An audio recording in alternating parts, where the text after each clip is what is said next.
So, you're a man with some years behind you, maybe your 40s, maybe your 50s, even your 60s. You've lived, built, fought, and carried both wins and scars, and then, out of nowhere, a younger woman steps into your life, radiant, overflowing with energy, a little untamed, a little mysterious, for reasons you can't quite explain. She directs her attention at you. Not just empty chatter, but genuine attention. And in that moment, whether you say it out loud or not, you begin to feel alive again in a way you haven't for some time. It's flattering, it's thrilling, but it's also the exact place where so many men stumble into mistakes without even noticing.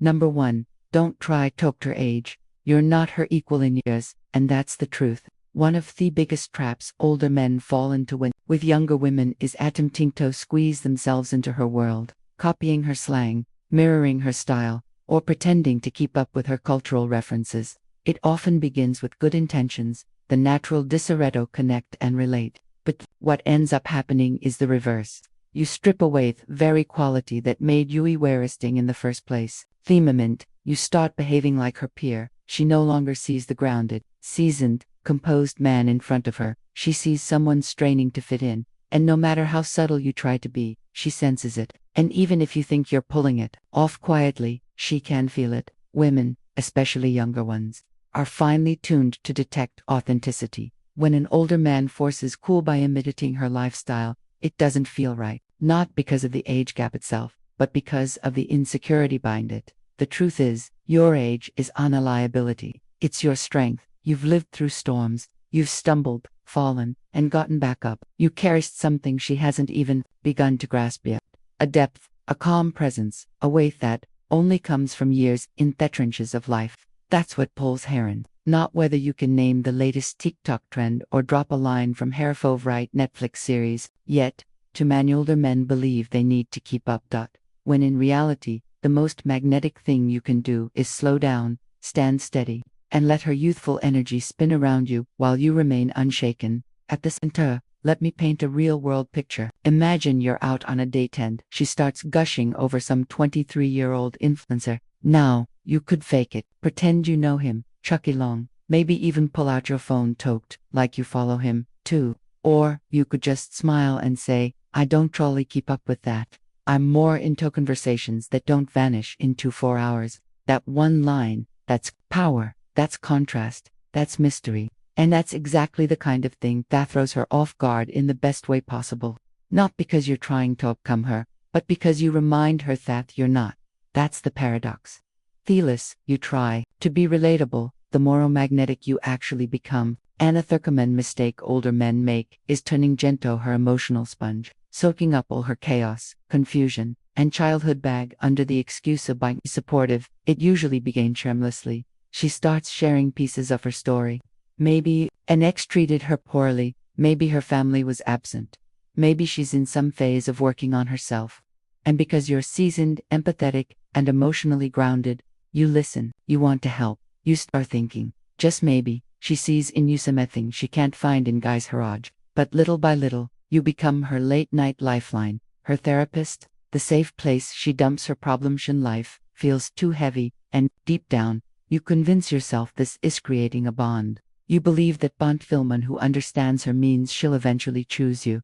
But the reality, that's not romance. It's You see, younger women often, without realizing, it gravitate toward older men because they crevice. But if you confuse emotional creating with attraction, you'll end up trapped in the most frustrating role possible. The friend zone disguised as intimacy. You'll be the one listening to stories about her poor decisions, her messy relationships, her yet none of it will translate into respect or desire. Why? Because a stoic man doesn't dive headfirst into chaos just to feel important. He brings calm, simply by being calm. He listens, but he doesn't rescue. He offers perspective, but not self-sacrifice. There's a sharp line between being emotionally available and becoming emotionally absorbent. One is strength. The other is neediness. Dress it up as kindness. Picture this. She counts you in tears, spilling drama from her latest situation. Most men rush in desperate to fix it. But instead, imagine you respond with, that sounds cheesy. I hope you give yourself some space to figure it out. Just one sentence, but it carries weight. It shows presence without entanglement. She feels acknowledged, but she can't drag you into the storm with her. That is stoicism in practice. It's not about being cold. It's about knowing the boundary between offering support and losing their peace. A man who has mastered himself doesn't get pulled off balance by someone else's storm, no matter how beautiful that storm may look in the surface. Now, let's break down one of the quietest but deadliest myths older men make with younger women: chasing her validation. It rarely looks like desperation in the beginning. In fact, it usually starts small. You throw out just one more compliment, then a sorry. You linger too long waiting on her replies. You bend your standards over so slightly just to hold her interest. You adjust your tone, water down your truth, all in pursuit of one thing: her approval. But here's the reality. The moment you need her validation, she begins to lose interest. You stop being the man and you start playing the role of performer. Instead of leading, you're pleasing. Instead of standing firm, you orbit her moods, like a moon clinging to a planet desperate for gravity. That's not attraction, that's erosion. And for a younger woman, Wool is still shaping her identity. This quickly morphs into a game of power. She may not do it consciously, but she instinctively senses when your center is off balance. She feels when you're bending instead of standing. And instead of admiring your flexibility, she tests you harder, pulling back, going cold just to see if you'll chase. Respect is never won by being agreeable. It's earned by being centered. Stoicism truths that a man's worth isn't rooted in the opinions of others, but in how firmly he stands in his own. Marcus Aurelius once said, "It never ceases to amaze me. We all love ourselves more than other people, but care more about their opinion than our own." Flip that. The moment you stop living for her applause, you regain your power. Let's get practical. Imagine you're texting a younger woman. She takes 5 hours to respond. You notice, but you don't panic. You don't double text. You don't send a random meme to force her attention back. Instead, you keep moving, training, building, living your mission.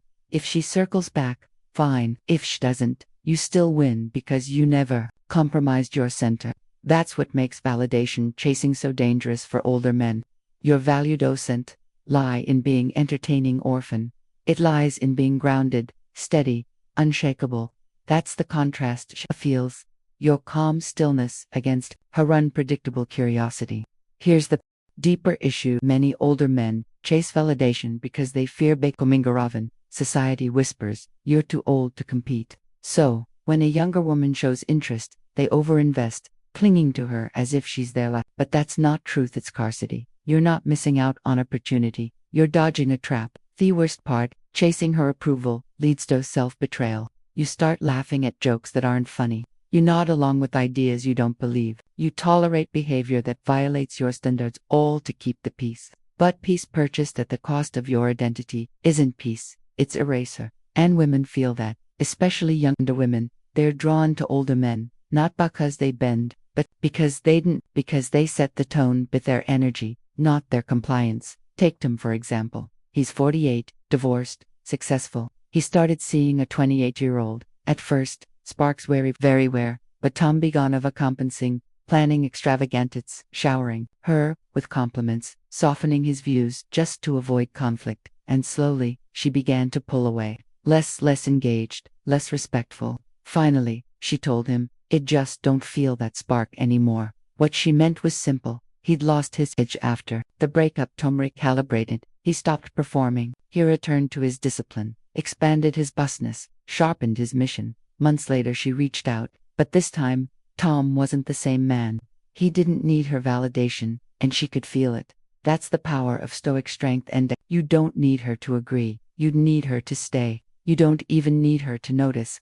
You only need to stay centered, and when you do, she'll either rise to meet you or she fall away. Either way, you win. Number 4, don't focus on impressing her. Lead instead. You're not here to win her over with tricks. Let that settle for a moment, because almost everything in modern dating shouts the opposite. Fancy restaurants, witty texting strategies, rehearsed lines. What can I say to Makahar like me? But if you're an older man, engaging with a younger woman, chasing your approval by trying to impress is the very thing that weakens your presence and robs you of your edge. Here's why. The second you shift from leading to impressing, you step out of your masculine frame and into performance mode. She becomes the judge, and you become the contestant. That tiny shift changes everything. Suddenly, you're not holding the frame, you're asking her to. The dinner reservations you scramble to book, the new shirt you buy just hoping catch her eye, the compliment you overthink the before sending, she feels all of it, not in the details, but in the energy. And that energy says, I hope this is good enough. That isn't attractive, that's insecurity. Now, don't get it wrong, leadership isn't about control. It's not about barking orders or acting superior. It's about stability, presence, and when you're with a younger woman, especially unused to emotional chaos from men, Haraj, what she secretly craves is someone you hold, doesn't waver, someone who moves forward without applause, someone who doesn't need validation to stay on course. That's what leadership feels like. Leading isn't about being loud, it's about being decisive. It's saying, let's do this. Instead of nervously asking, what do you want to do? It's moving with certainty, not arrogance. You don't request permission to be masculine, you embody it. Let's flip it with a real example. Imagine you meet a younger woman for coffee. Most older men launch into performance mode, talking about careers, cars, travels, trying to hoe her with stories. You don't. You sit calmly grounded, you ask about her values. You listen, not to win or to prove, but to actually connect. You didn't lean on flash, you lean on presence. And what happens? She leans, not because you tried to impress her, but because you didn't. That's leadership, that's masculine gravity. Stoicism has been teaching this for centuries. Epictetus once said, if ya went to improve, be content to be thought foolish and stupid. Why? Because the Stoic man doesn't live for the approval of others, he lives by his own principle. The same applies here. You don't shapeshift to match her desires, you stay aligned with your own path. If she resonates with that, great. If not, you keep moving. Here's what most men forget. Your role isn't to dazzle her, it's to reveal who you are, how you act, your tone, your composure, your ability to hold eye contact and say no without flinching. That's leadership.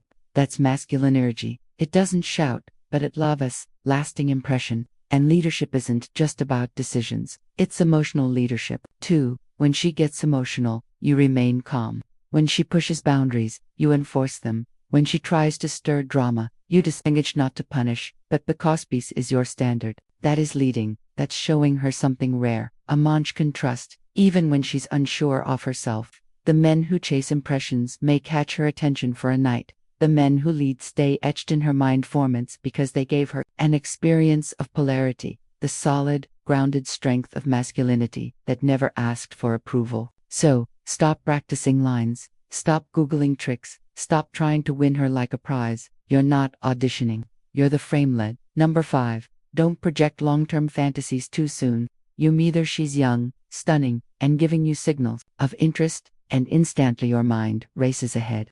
What if this turns into something real? You start picturing trips together, dinners with her family, maybe even a wedding. Imagine what it would be like to have someone this vibrant standing next to you for years to come. Scenes play out in your head, none of them real, but the emotional investment you're making, that's already very real. And that's the day. The moment you begin projecting a future onto her too early, you stop seeing her as she is and start seeing her as you wish she would be. You switch from observing to imagining. And on SEO do that, you blind yourself. Every red flag gets minimized. Every mismatch in values becomes something we'll work through. You start explaining away behavior that doesn't fit because you're already attached to the fantasy. And make no mistake, she feels it, not necessarily in your words, but in your energy. She feels the weight of your expectation. She feels the rush. And for a younger woman, that pressure doesn't feel romantic. It feels suffocating. She doesn't ask to be your forever. She's still figuring out if she even likes ya beyond the surface. The Stoics warned about this exact trap. Epictetus said, when you are about to put your hand to something, remind yourself what it is. Dating isn't about building castles in your imagination. It's about collecting data, watching patterns, noticing behaviors, observing reality. Especially on the early stages, your role isn't to fantasize about where it could go, but to pay close attention to where it is. When you project too far ahead, you lose one thing that matters most, presence, and presence is everything. You miss key signals. You ignore obvious patterns. You tolerate disrespect, inconsistency, or immaturity. all because you're clinging to a future version of her that doesn't even exist yet. And here's what happens when you, Dothis, you overcommit, you sacrifice too quickly, you adjust your schedule, abandon priorities, skip workouts. Is fantasy you've built in your head.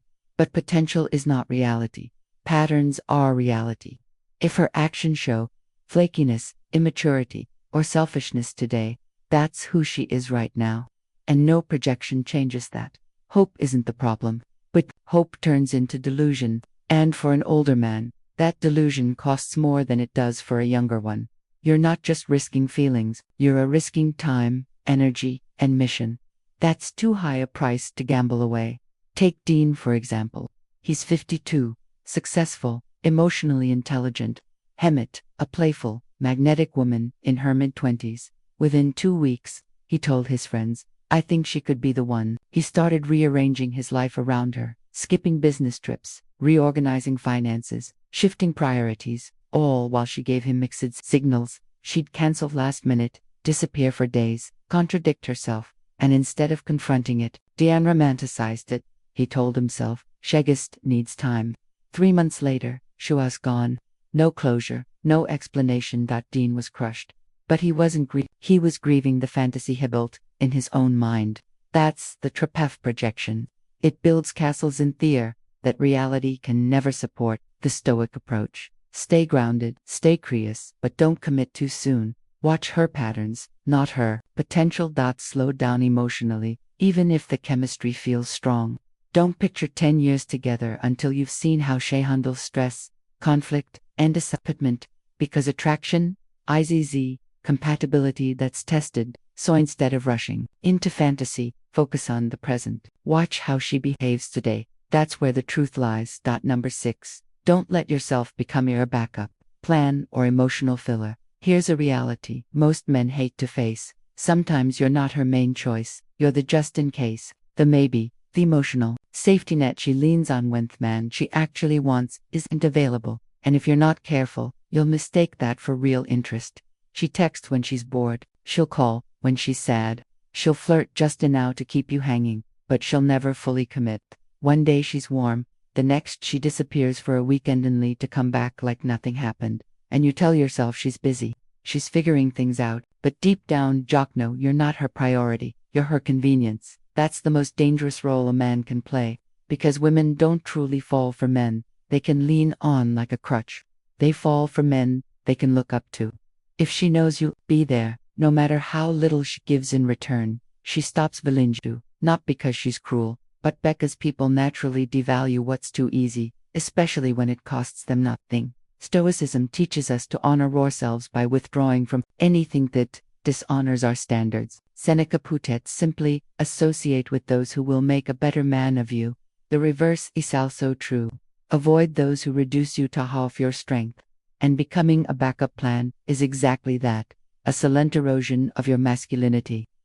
Becoming agreeable lesionist, filtering your truth so she doesn't walk away. You keep showing up, hoping she'll finally see your worth. But here's the paradox. She'll never see your worth while you're busy making yourself small. Respect comes when you set boundaries and mean them. Take Paul for instance. He was 47 talking to a magnetic 26-year-old. They had chemistry, but she never made things official. She'd ghost for days, then call him crying about another guy, and Paul always answered. He thought being supportive would eventually win Harava, but to her, he was just the man she could use to process her emotions until someone else came along. At one point, she even said, "You're like my safe place." It sounded sweet, but Paul realized it wasn't romantic. It was convenient. That night, he cut things off, and 3 months later, she reached back out, this time with a very different tone. Why? Because Paul was no longer her safety net. He had reclaimed his position as a man with standards. That's the truth. You don't become desirable by being endlessly available. You become desirable by being selective with your energy. You're not here to be her rebound, her placeholder, or the man she fence to about the one she actually wants. You're here to embody your worth. So, what does this look like in practice? If she only calls you when she's upset, but never when she's happy, pull back. If she only texts when she's lonely but avoids commitment, stop replying. If she treats you like an emotional sponge, absorb nothing, let it roll off. You don't need to block her. You don't need to argue. Just remove the privilege of your presence quietly, firmly, without drama, because your energy is not cheap.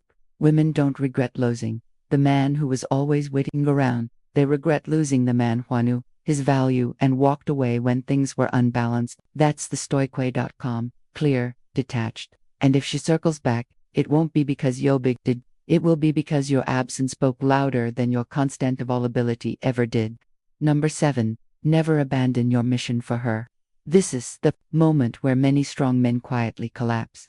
Not when she ignores you, not when she tests you, but when things start to feel good, when the connection feels deep, the chemistry is strong, and you begin to tell yourself, maybe she's worth bending for, and little by little, you start shifting. You skip a gym session. You put off a work goal. You delay that business idea. You spend less time with your brothers and more time glued to your phone. You start rearranging your path to make space for her. Comfort. At first, it feels harmless, even romantic. Bothers, what's really happening? You're stepping off your mission. And that's where the downfall begins. Because younger women don't actually want to become your mission. What they want is to step into the life of a man who already has one. They want to feel safe with a man who's already moving forward, already building, already letting him speak. They want to be part of your fire, not the reason you extinguish it. Masculinity has never been about control, it's about direction. The clearer and stronger your direction is, the more magnetic you become. When you stay focused on your purpose, your work, your discipline, your growth, she feels it. She might test you, she might sell you, she might slung your priorities, but deep down she respects you for holding the line, even if she won't say it out loud. Lived this truth. Marcus Aurelius never asked for permission to follow his path. He stayed the course. He said Amon's worth is no greater than his. So, ask yourself what happens when you trade your ambition for comfort. You become forgettable. A man without a mission isn't leading. He's waiting to be replaced. He becomes emotionally dependent, reactive, tied to her moods. And once she feels that shift, once she realizes she is the center of your energy, she loses interest, or worse, she loses respect. Look at Jordan's story. He was 45, a high-level executive who built a company from nothing. Then he met a woman in her mid-20s. Brilliant, fun, beautiful, shackled him, and he liked it. But over time, he began shifting. He skipped business trips, changed his mornings to match her late-night schedule, diligent investment because things were getting serious. From the outside it looked like love, but inside he was drifting. He was losing focus, losing edge, and eventually he lost her. Why? Because she no longer felt his leadership. He wasn't the man building, moving forward, alive with purpose. He had become a passenger in his own life. That's how attraction dies. Not because you fail, but because you forgot what made you powerful in the first place. Never confuse love with surrender. If she's truly right for your life, she'll want you to abandon your mission. She'll want you to pursue it harder. She'll want to see you focused, disciplined, chasing growth. If she walks away because you refuse to put her above your purpose, let her go. Because here's the truth. A man who stays on mission, who keeps building, who keeps showing up, never runs out of options. But the man who abandons that to make space for someone who doesn't even value it, he runs out of himself. So stay locked in. Wake up on time. Invest in your vision. Train even when you don't feel like it. Speak your truth, even when she pushes back. Let her feel the gravity of a man who will not bend for comfort. That's what makes her respect last. That's what separates the forgettably from the unforgettable. If you're finished giving your soul to anyone who flashes a smile, then that's it, brother. You're already ahead of Thipak if you've made it this far. You're in it, like most men. You're not chasing shallow attention or playing surface level games. You're here to lead, to grow, to master yourself, and that's exactly why this channel exists. So, tell me, what's the biggest mistake you've made in the past with younger women that you refuse to repeat again? Drop it in the comments below. And if today's message hit where it needed to, hit subscribe, not just to watch, but to walk this path alongside other men doing the same.